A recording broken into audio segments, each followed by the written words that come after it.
மந்திரம்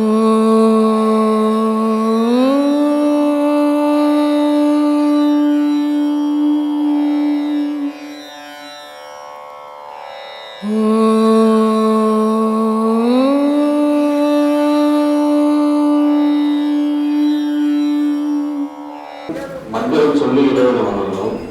அதையில கந்தமுண்டு பவரில்லை, குவனுண்டு குறையில்லை, வேலுண்டு வினையில்லை, மயிலுண்டு பயமில்லை, அனுதினமும் சொல்லி வணங்கும். அதோட விளக்கம் எனக்கு தெரியுது. உன் உயிர் தான், உன் உயிர் தான். இது சொன்ன அத்தனையும் உன் உயிர் தான். உயிர்னு ஒன்று இல்லைன்னா நீன்னு ஒன்று இருக்க மாட்டேன். அப்போது கந்தன் இருக்கும்போது பயம் இல்லைன்னா கந்தன்னா உன் உயிர். அதனால தான் முருகனுக்கு மயில் வாகனம், சேவல் இத்தனையும் வச்சுக்குது. அதனால தான் சொன்னார், நெஞ்சாய் காண கல்லது நெகிழ்ந்தது உருக தஞ்சாதருள் சண்முகனுக்கு இயல் சேர் செஞ்சேல் புனைமாலை சிறந்திடவே மஞ்சாக்கரர் ஆணை பாதம் பணிவோம் ஆடும் பரி வேல் அணி சேவல் எனும் பாடும் பணியே பணி அருள்வாய் தேடும் காய மாமுகனை செருவில் சாடும் தனியானை சகோதரனேன்னார்.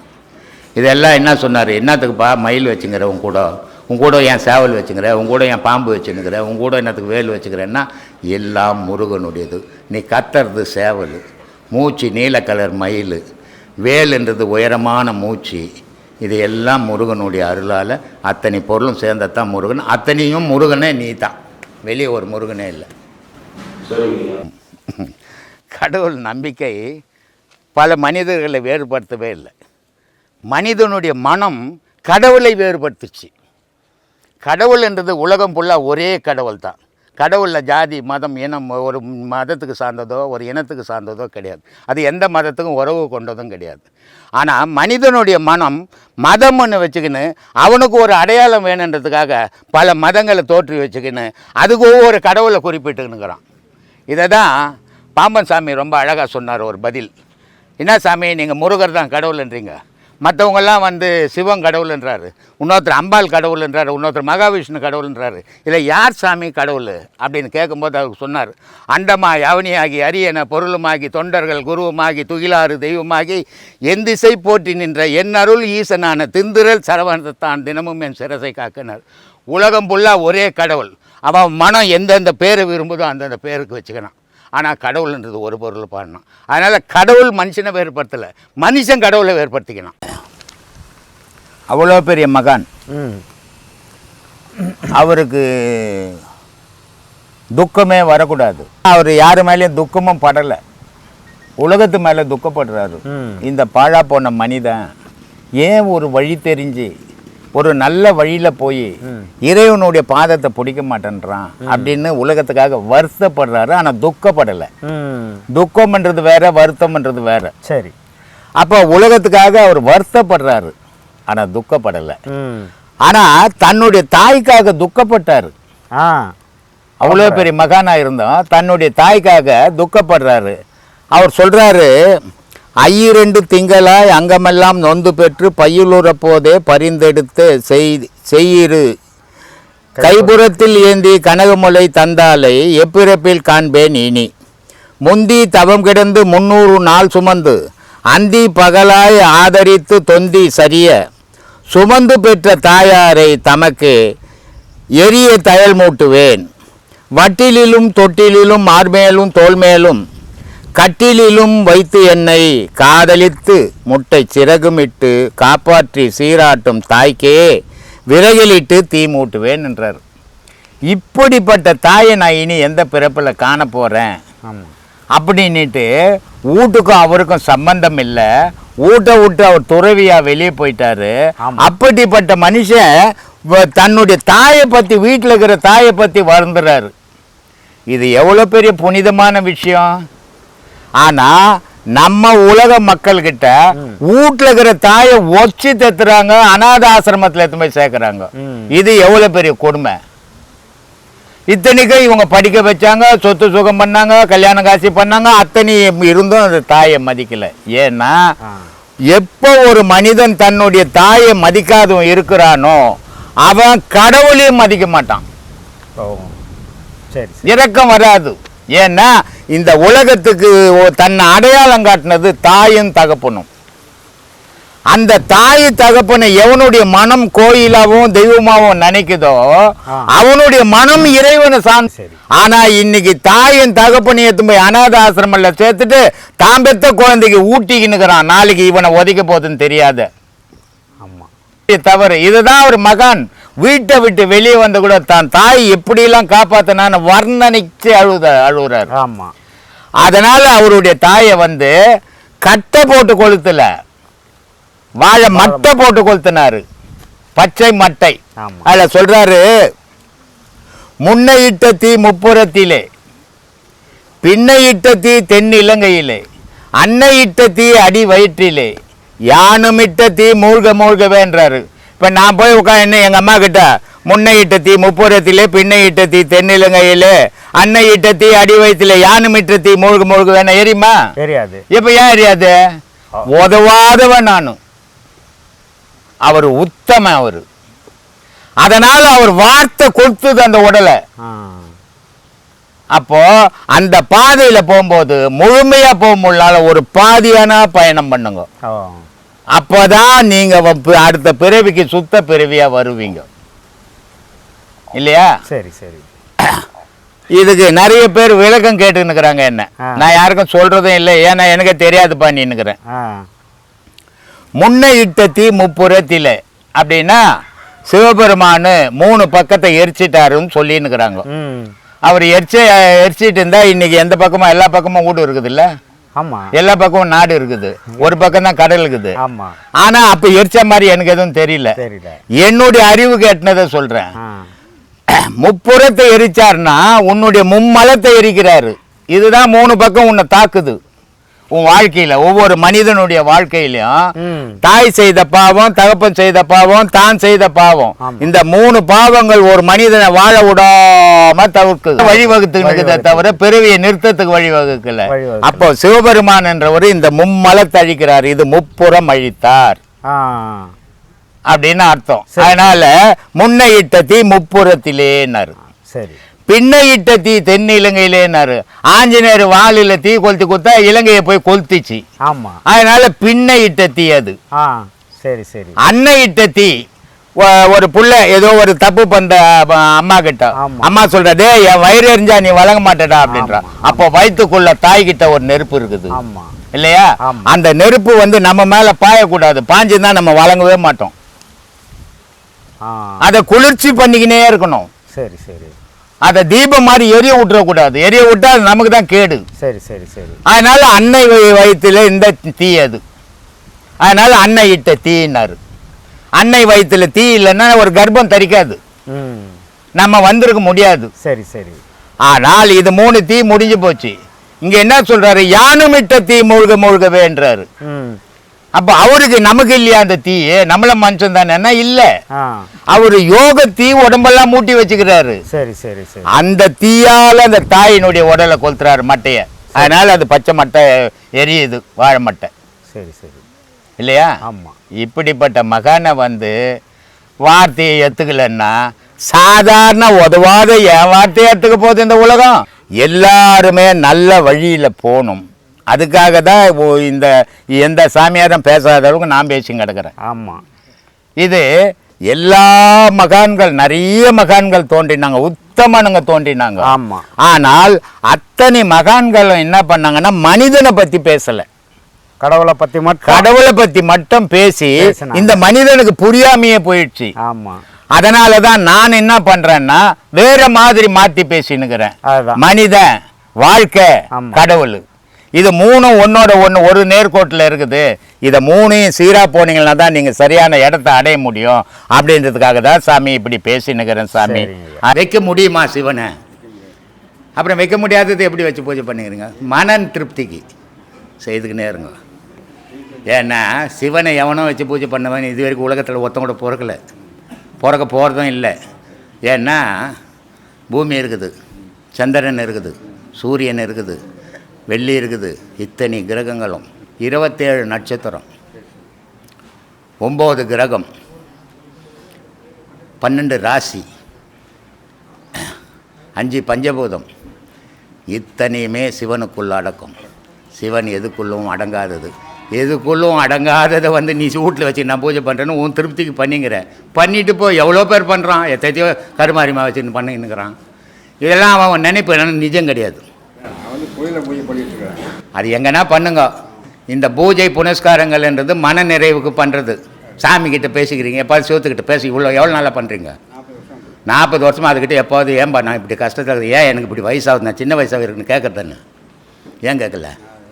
பதில் சொல்லாது. அது முதல்ல வாய் இல்லையா அதுக்கு? அப்போ அது உனக்காக பண்ணிங்கிற, அதுக்காக பண்ணலை நீ, அதுக்காக பண்ணவும் முடியாது. அதெல்லாம் திருமூலன் சொல்கிறான். யார் அறிவார் எங்கள் அண்ணல் பெருமையை. கடவுளை பற்றி எவனுக்குமே முழுமையாக தெரியாதுறான்றார். யார் அறிவார் எங்கள் அண்ணல் பெருமையை, யார் அறிவார் அதன் அகலமும் நிகழமும், வேறறியாமல் விளம்புகின்றேன் என்றார். எவ்வளோ வருஷமா? 3000 வருஷம். நீ என்ன 40 வருஷன்ற? 3000 வருஷமாக அது எங்கே ஆரம்பம் எங்கே முடிவுன்னு கண்டுபிடிக்கவே முடியலையாம். அதனுடைய முழுமையான பெருமையை பேசவே முடியலையாம். ஏதோ தெரிஞ்ச வரைக்கும் பேசிக்கிறேன். திருமூலர் சொல்கிறார் 3000 வருஷமாக உட்காந்து இந்த ஒரு 30 வருஷம் 40 வருஷம் நம்ம எங்கே தெரிஞ்சுக்குது? மன நிறைவுக்கு கோவிலுக்கு போகிறது, பூஜை பண்ணுறது, புனஸ்காரங்கள் பண்ணுறது, இதெல்லாம் நம்ம மன திருப்திக்காக பண்ணுறோம். பண்ணிட்டு போ, அது கடவுளுக்கு சம்பந்தமே இல்லை. எதை ஒன்றா பண்ணுங்க. உங்கள் மனம் எதில் நிம்மதி கிடைக்குதோ அதை பண்ணுங்க. தப்பு ஒன்றும் கிடையாது. இதை பண்ணால் மனம் திருப்தியாகுதுன்னா அதை பண்ணுங்க. நந்தவனத்தில் ஒரு ஆண்டி அவன் 4 மாதமாய் துயவனை வேண்டி கொண்டு வந்தான் ஒரு தோண்டி அதை கூத்தாடி கூத்தாடி போட்டுடை தாண்டி. என்னான்னு கேட்குறியா? என்ன கேட்குற? உங்கள் அப்பாவும் அம்மாவும் சேர்ந்து 4 6 எத்தினாச்சு? 10 மாதமாக வயசில் காப்பாற்றினாங்க. நீ பிறந்தவொடனே நல்லா கூத்தாடி ஒரு நாளைக்கு மட்டே ஆகிட்டு போகிற. அதான் அந்த பாட்டு சொல்கிறான். 6 4 10 மாதமாக ரொம்ப அருமையாக வச்சு வளர்த்தாங்க, சூளையிட்டாங்களாம். கொசவன் பானை சட்டி பானை செய்வான் தெரியுமா? பச்சை மண்ணில் செய்துட்டு செம்மண்ணை பூசிடுவான். பூசிட்டு எல்லாத்தையும் அடிக்கிட்டு வைக்காயெல்லாம் போட்டுட்டு மேலே சேத்தை பூத்திட்டு கொளுத்தி விட்ருவான். அது வெந்து கலராக வருமா. அது மாதிரி சூளை போட்டாங்களாம், பாதுகாப்பாக போட்டாங்களாம் சூளை. அந்த சூளை வீணாக போதான், கூத்தாடி போட்டு வச்சிட்டான். போகிறத சொல்லிட்டான். இதையே சொல்கிறான். காயமே இது பொய்யடா, சிவ காற்றடித்த பையடா, மாயனாராம் குயவன் செய்தோம், மண்ணு பாண்டம் ஓடடா, வெளுத்த நரம்பையும் உளுத்த சதையையும் இழுத்து கட்டிய கூடடா, நொந்த சோத்தையும் வெந்த காய்கறி போட்டடைத்த பையடா, காயமே இது பொய்யடா, சிவ காற்றது. இந்த உடம்பே ஒரு பொய்யான உடம்பு, இதில் என்னடா உண்மைன்னு தேடி கிடக்குற நீ? பெருமையாக பேசுங்கிற உன்னை பற்றின்றோம். இன்னொருத்தன் சொல்கிறான், இது கூட பரவாயில்ல, கொஞ்சம் சமாளிச்சுக்கலாம், இப்போ இவன் நல்லா சொல்லிக்கிறான்டான்னு. இன்னொருத்தன் அசிங்கமாக சொல்கிறான். ஊத்த குழியில் மண்ணெடுத்து உதிர். அம்மாவும் அப்பாவும் சேர்ந்த இடம் எப்படின்னா, எப்பவுமே ஊத்த குழின்னா தெரியுமா? கழனி கிராமத்துங்களில் சில மண்ணுங்களில் தண்ணி வந்துக்கினே இருக்கும், எப்போ பார்த்தாலும் ஈரமாகவே இருக்கும். அது மாதிரி இடமா குழந்தை பிறந்த இடம். அதனால் சொல்கிறான், ஊத்த குழியில் மண்ணெடுத்து உதிர புனலில் உண்டை சேர்த்து. அவன் ரத்தத்தை கொடுத்து உன்னை உருவாக்கினான்டான்றான். உதிரம்னா ரத்தம், அந்த ரத்தத்தை கொடுத்து உன்னை உருவாக்கினான்டான்றான். ஊத்த குழியில் மண்ணெடுத்து உதிர புனலில் உண்டை சேர்த்து வாய்த்த குயவனார் செய்யும் மண்ணு பாடும் வரை ஓட்டுக்கு ஆகாதென்று ஆடு பாம்பே. பரிகாசமாய் ஒரு பாம்பு கடித்த போது பையோடு காண்டதென்று ஆடு பாம்பு என்றான். பாம்பு கடிக்கும்போது, ஒரு பெண்ணை ஆணு கடிக்கும்போது உலகத்துக்கு தெரியாதான். ஆனால் இது கடிச்சிச்சு கடிக்கலன்னு எப்போ உலகம் நிர்ணயம் பண்ணுறதுன்னா, வயிறு மெத்த வீங்கி போய் வருதான் வெளியே. அப்போ இந்த பாம்பு கஷ்டக்குதுன்னு தெரிஞ்சு போச்சான். அதனால் சொல்கிறான், ஊத்த குழியில் மண்ணெடுத்து உதிர புனலில் உண்டை சேர்த்து வாய்த்த குயவனார் செய்யும் மண்ணு பாண்டும் வரை ஓட்டுக்காகாது என்று ஆடு பாம்பை. பரிகாசமாய் கடித்த பாம்பு பல பேர் அறிய மெத்தை வீங்கி பரிகாரம் ஒரு மாது பாற்ற போது பையோடு கண்டதுன்ற ஆடு பாம்பு. நயா பைசா உதவாத உடம்பு. ஆனால் இந்த நயா பைசா உதவாத உடம்பு இல்லைன்னு சொன்னால் உயிர் அதில் தங்காது இல்லையா? அதனால் திருமூலன் சொல்கிறான், உடல் எடுத்தது வீணென்னு இருந்தேன். இந்த உடம்பு வீணாக கிடக்குது இது அப்படின்னு நினச்சின்னு இருந்தேன். இல்லை இதில் உத்தமம் குடியிருக்கிறான், அதனால் ஓம்பினேன் பாதுகாத்து வச்சுக்கிறேன்டான்றான். அப்போது உத்தமம் உள்ளே இருக்கிறான், இந்த உடம்பு வீணானு தான். ஆனால் இந்த உத்தமம் இருக்கணும்னு அந்த வீணான உடம்பை பாதுகாக்கணும். அதுக்கு தான் சாப்பிட்டுக்கிறோம். இது அன்னமய கோஷம்னு பேர். சோறு இல்லைன்னா செத்துவிடும். கடவுள் வந்து கூட காப்பாற்ற முடியாது சோறு இல்லைன்னா. அப்போ மனுஷனுக்கு கடவுள் எதிரான சோறு தான், ஆகாரம் தான் கடவுள். முதல் கடவுள், அப்புறம் தான் 1000 கடவுள். புரிஞ்சுதா? இப்படி இருக்குது சாமி. ஒரு தாயும் தகப்பனும் புணர்களில் பிறந்த உருவானத்தான் இந்த உடல். தாயினுடைய கர்ப்பத்தில் இருக்கிற வரைக்கும் அந்த தாயினுடைய சுவாசத்தில் தான் அந்த குழந்தை வளருது. அந்த கர்ப்பத்தை விட்டு அது வெளியே வந்தவுடனே அந்த தாயினுடைய தொடர்பை துண்டிக்கப்படுது. துண்டிக்கப்படும் போது அது வாய் திறக்குது. வாய் திறக்கும் போது சுயமான சுவாசம் உள்ளே போகிறது. அது அகார உகாரம் மகாரம்னு பேர். அதுக்கு அந்த 3 சுவாசங்கள் உள்ளே புகுந்து 3 இடங்களை பிடிக்குது. அது ஒன்று இடுப்பை பிடிக்குது அகாரம்ன்றது, மகாரம்ன்றது தொப்புல பிடிக்குது, உகாரம்ன்றது உச்சியை பிடிக்குது. இந்த 3 சுவாசங்களும் 3 சக்திகளும் 3 இடத்த பிடிச்சி இந்த உடலை இயக்குது. இந்த உடல் என்றது ஒரு மண். அப்போ மண் இயற்கையாக ஏற்கனவே செய்யப்பட்டது. தலைன்றது ஆகாயம், அதுவும் செய்யப்பட்டது. இந்த செய்யப்பட்ட பொம்மை தான் தாய் தகப்பன் செய்த பொம்மை இது. அப்போது இதுக்கு ஏக்கமாக வர்றது தான் இறைவன். அப்போது இந்த உடலை தாய் தகப்பன் செய்தானே தவிர இறைவன் பரிசுத்தமாக செய்யலை இதை. ஏன்னா இது பரிசுத்தமான உடலே இல்லை. ஒரு தாயினுடைய தகப்பனுடைய விந்துவும் முன்னாடி கல்யாணத்துக்கு முன்னாடி எந்த தீமை பழக்கமும் இல்லாமல் முறையான கல்யாணம் பண்ணி அவங்க உடல் உறவு கொள்ளும்போது அது சுத்தமான உருவங்கள் ஏற்படுது. கல்யாணத்துக்கு முன்னாடியே பல தவறுகளை செய்து திருந்தி கல்யாணம் பண்ணி அந்த விந்துக்களை பாழாக்கி ஒரு குழந்தை பிறக்குது. அப்போ அந்த உடல் நோய் உற்ற உடலாக பிறக்குது. அப்போது இந்த உடலுக்கும் இறைவனுக்கும் சம்பந்தமே இல்லை. அதனால் இந்த தாய் தகப்பன் செய்த உடல் உயிர் பிரிந்த உடனே எங்கே செய்தாங்களோ அவங்களாண்டே ஒப்படைக்கப்படுது அந்த உடலை, இல்லையா? இறைவன் எடுத்தும் போகிறதே இல்லை. ஆனால் இறைவன் செய்த பொருள் அகார உகார மகாரம் என்ற பொருள் முப்பொருளும் ஒன்றா சேர்ந்து உள்ளே வந்தது. உள்ளே பிரிஞ்சுது. பிரிஞ்சு வெளியே போகும்போதும் முப்பொருளும் ஒன்றா இணைஞ்சு போகுது. அதுக்கு பேர் ஆன்மான்னு பேர், இல்லையா? அது தனி, இது தனி. அது இறைவனால் செய்யப்பட்டது, இது மனிதரால் செய்யப்பட்டது. இது இறைவனால் செய்யப்பட்டதில் திருத்திக்கணும்.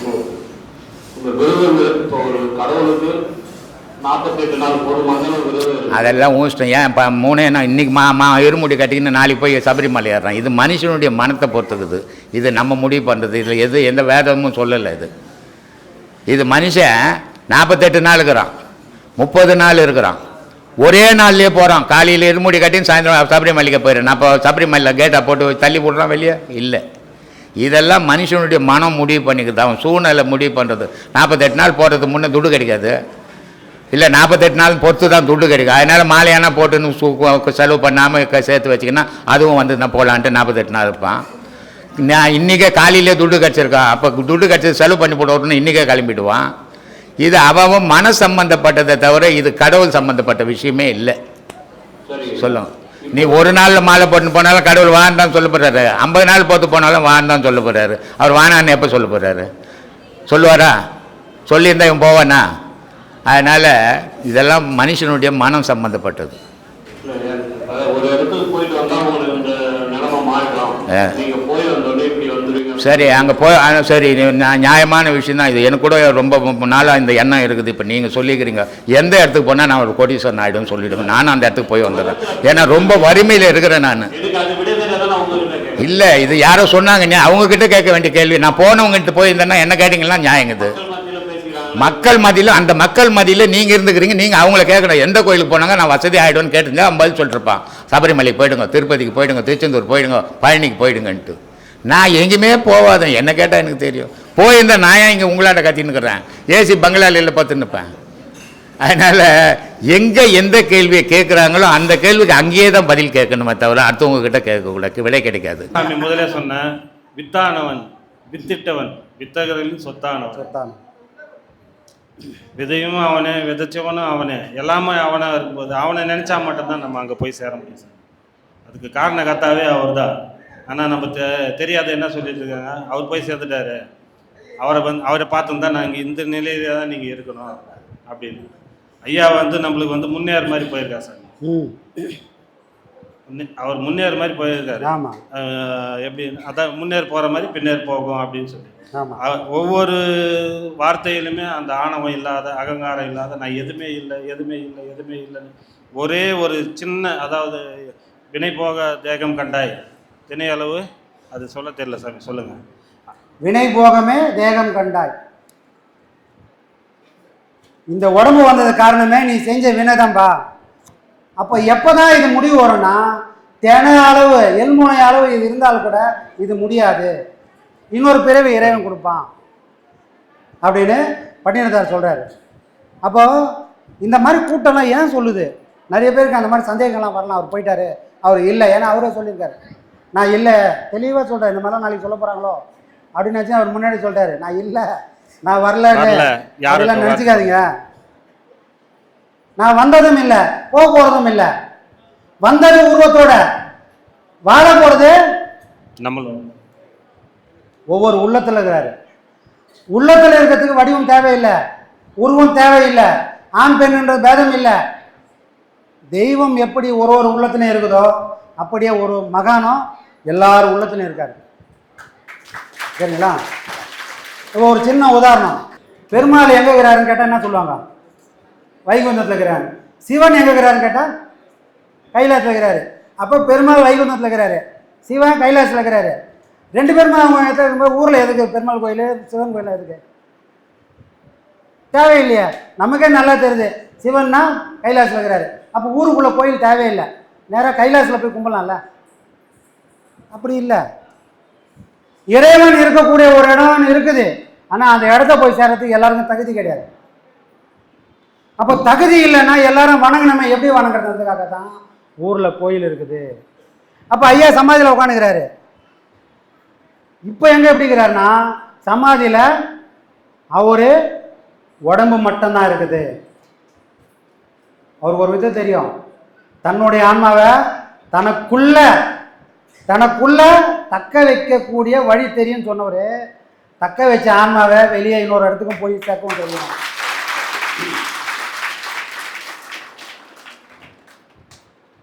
மனுஷனுக்கு தான் ஒரு கதவு மூடனா அந்த கதவுலேயே முட்டி மோதின்னு உட்காந்து வைப்பாங்க. ஞானிகளாம் இல்லை, இந்த கதவு மூடனா இன்னொரு கதவை திறக்கிறதுக்கான எல்லா வளமே அவங்களுக்கு தெரியும்.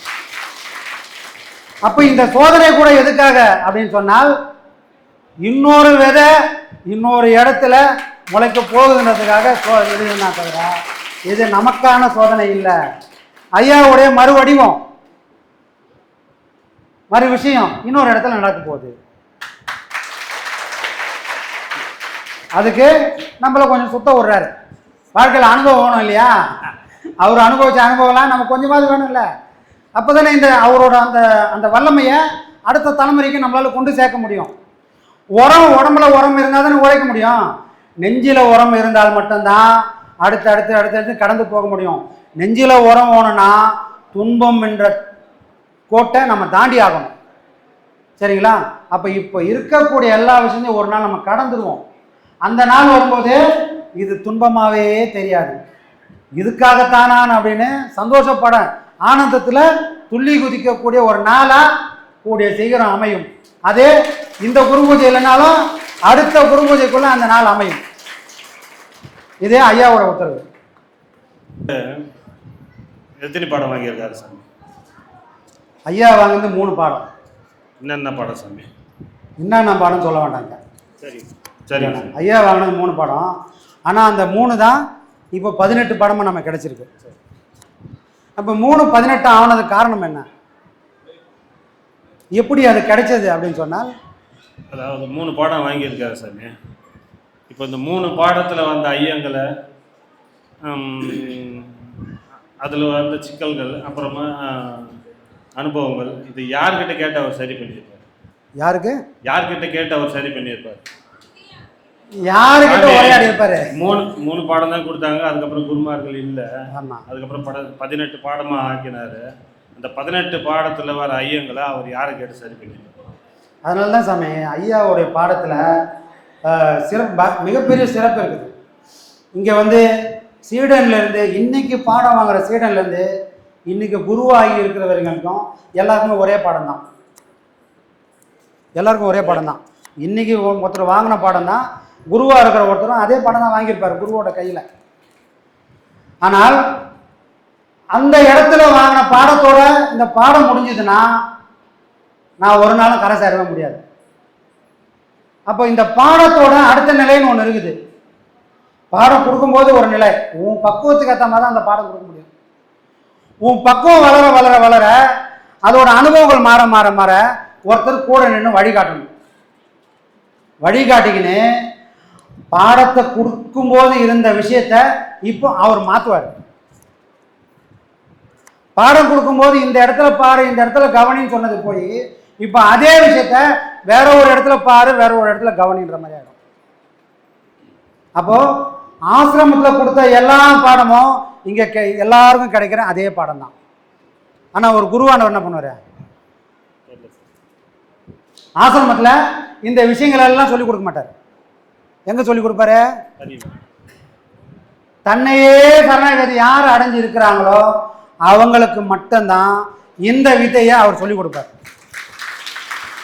அப்போதான் அவங்களால மட்டும்தான் இந்த பாடத்தை பிழை இல்லாமல் அடுத்த தலைமுறைக்கு அதை கொண்டு போய் சேர்க்க முடியும். ஏன்னா இது உச்சத்தில் போக போக போக நான் ஏற்கனவே சொன்னது தான், ஒரு கர்ப்பிணி ஒரு குழந்தையை பெற்றெடுக்க எந்த அவஸ்தைப்படுவாங்களோ ஒரு ஞானத்தை நோக்கி போகக்கூடிய ஒரு யோகி ஞானத்தை அடையிறதுக்கும் அதே பிரசவ வேதனையை இங்கே அனுபவிப்பாங்க. ஆனால் பிரசவன்றது வயிறு, ஞானம்ன்றது வேற ஒரு இடம். வேதனை நம்ம ரெண்டும் ஒன்று தான், வார்த்தையால் சொல்ல முடியாது. அப்போ இப்படி இருக்கக்கூடிய இந்த விஷயத்த ஒருத்தர் வழிகாட்டணும்னா அவர் பொது வெளியில் எல்லாருக்கும் சொல்லிக் கொடுக்க வாய்ப்பு இல்லை.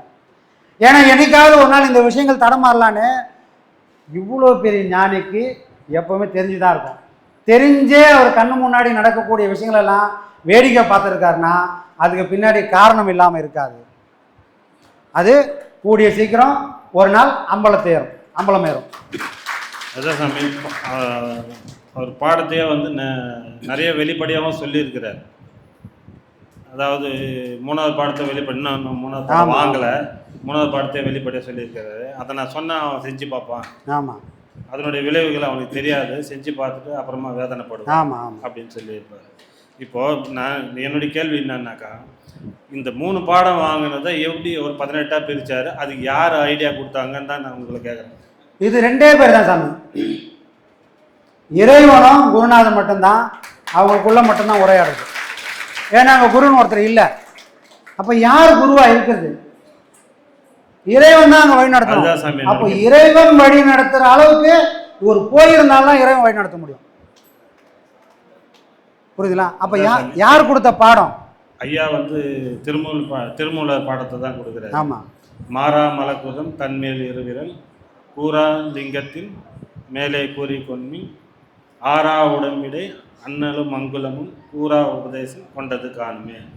அது ஐயா கொடுக்குற உபதேசம் தானே சாமி. ஆனால் திருமூலர் வந்து அதை பாடலே சொல்லி அது இறைவன் கொடுத்த உபதேசம். அதுதான் சாமி, அது வார்த்தையால் சொல்ல முடியாது. இப்போ ஐயா கொடுக்குற உபதேசம் அதுதானே சாமி. ஆமாம் ஆமாம் ஆமாம். நீங்கள் ஏற்கனவே ஒரு முறை சொல்லியிருந்தீங்க, வாழையடி வாழை என வந்த கூட்டத்தில் நானும் வருவேன். ஆமாம் அப்படின்னு சொல்லி. ஆமாம். அப்போ அவங்க கீழே இருந்து இந்த பிறவியில் இல்லைனாலும் போன பிறவியில் அவர் அதை தொட்டு வந்திருப்பாரா? இந்த வாசனை இல்லாமல் யாருமே இதில் வரவே முடியாது சாமி. இப்போ நீங்களும் நானும் இங்கே வந்திருக்கிறோம்னா எங்கேயோ இதை விதைக்காம இங்கே யாருக்குமே இந்த விஷயமே புரியாது.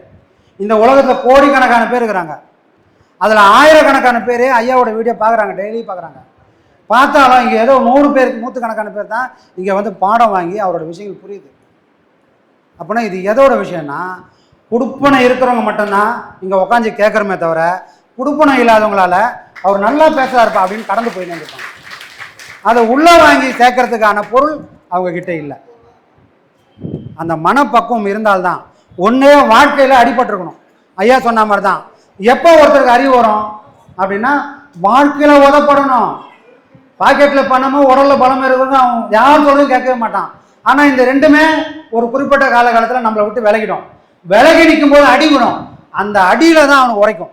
சாமி, யாருக்கெல்லாம் சாமி அந்த அடி விழும்? எல்லாருக்குமே விழுவதில்லை சாமி. அடி விழுந்தாலுமே அவங்க யாரும் அதை மனசில் வச்சுக்கிறது. பசுமாட்டுக்கும் அடி விழும் சாமி, எரும மாட்டுக்கும் அடி விழும். அதுதான். ஆனால் பசுமாட்டுக்கு அடி வந்ததுன்னா அது புரிஞ்சுக்கும், ஓ இந்த பக்கம் போனால் அடி விழும்னு புரிஞ்சுக்கும். எரும மாட்டுக்கு 1000 அடி வந்தாலும் அதுக்கு உரைக்காது. இல்லை சாமி, இங்கே அந்த அடி விழுறதுக்கான காரணம், நீ உலகத்தை தேட வந்தவன் இல்லை, என்ன தேட வந்தவன், அதனால உனக்கு அடி விழுந்துனே இருக்குதுன்னு அப்படி அடி கொடுக்குறாரா? கண்டிப்பாக வேற எதனா காரணம் இருக்குது. இங்கே வந்துக்கிற எல்லாரோடைய நோக்கமும், இதை அறியாமல் இருக்கிற எல்லாருடைய நோக்கமும் எதுக்காக நான் பிறந்தேன்னா ஒரே ஒரு விஷயந்தான், நான் யாருன்னு மறந்துட்டேன், அதை ஞாபகப்படுத்துறதுக்கு இறைவன் விட்டுருக்கான். எப்போ நீ யாருன்னு மறந்துட்ட, எது வரைக்கும் ஞாபகம் இருந்ததுன்னா அம்மாவோடைய கருப்பையில் இருக்கிற வரைக்கும் நான் யாருன்ற ஞாபகம் எனக்கு இருந்தது, இறைவன் யாருன்றது எனக்கு தெரிஞ்சிருந்தது. கருப்பையை விட்டுட்டு இந்த உலகத்தில் நான் என்னைக்கு வந்து விழுந்தனோ அன்னைக்கு நானும் யாருன்றது மறந்துட்டேன். நான் யாருன்றது மறந்த உடனே இறைவன் யாருன்றதே நான் மறந்துட்டேன். அப்போ இங்கே வந்ததுக்கான காரணம், ஓடுறதுக்கான காரணம் எல்லாமே முதல்ல நான் யாருன்னு நான் தெரிஞ்சுக்கிறதுக்காக தான் இவ்வளோ விஷயம் நடக்குது சாமி. அப்போ நான் புரிஞ்சுக்கினா அடி விடாது, புரிஞ்சிக்கலைன்னா அடி மேலே அடி விழுந்துனே இருக்கும். எது வரைக்கும்னா தன்னை உணர்றதுக்கு வரைக்கும். தன்னை உணர்ந்துட்டா அடி கொடுக்க வேண்டிய வேலை இல்லை. அடி கொடுக்கறது இறைவன் நிறுத்திடுவான். சரிங்களா? இறைவன் வந்து பிட்டு சாப்பிட்றாரு. வைகை ஆற்றுல வெள்ளம் போகுது, எல்லாரும் மண்ணு அடிக்கணும்னு சொல்லிட்டாரு. வைகை ஆற்று அணை உடஞ்சி இது கரெல்லாம் உடஞ்சி ஊருக்குள்ளே வந்துடக்கூடாதுன்னு எல்லார் வீட்டுக்கும் தண்டோரை போட்டு ஆளுக்கு ஒரு கரையை போய் அடைங்க, மண்ணள்ளி போடுங்கன்னு சொல்லும்போது ஒருத்தர் மட்டும் புட்டை வாங்கி தின்னு போட்டு ஊரை சுற்றி சுற்றி வந்துங்கிறாரு, ஏமாத்திங்கிறாரு. அப்போ ராஜா விடுவாரா? சும்மா இருப்பாரா? ராஜா என்ன பண்ணுறாரு? உழக்கிறாரு. ஆனால் புட்டு துண்ணும் போது ராஜாவுக்கும் தெரியல, யாருக்குமே தெரியல. அடி விழுந்தவனு தான் ராஜாவுக்கு தெரியுது. ஓ, வந்த ஒரு சாதாரண ஆள் இல்லை. எப்போ தெரியுது? நல்லா இருக்கும்போது யாருக்கும் தெரியல. இறைவன் புட்டு சாடும்போது யாருக்கும் உரைச்சுதா? உரைக்கவே இல்லை. ஆனால் ஒரு அடி விழுந்த உடனே நம்ம முதலையும் விழுது. அப்போ அடி விழுந்தாதான் நமக்கு உரைக்கின்றது தான் உண்மை. அப்போது இந்த உண்மையை புரியாத வரைக்கும் தான் நம்ம அடி வாங்கி தீர வேண்டிய கட்டாயம் உண்டு. அப்போ நம்ம வாழ்க்கையில் சோதனை வருதுப்பா, துன்பம் வருது, நம்ம தாங்க முடியல, தப்பிக்க முடிய வழி தெரியலன்னா காரணம் என்ன? நம்ம இன்னும் பக்குவப்படலை. பக்குவப்பட்டுட்டா அவன் அடிக்க வேண்டிய வேலையே இல்லை சாமி.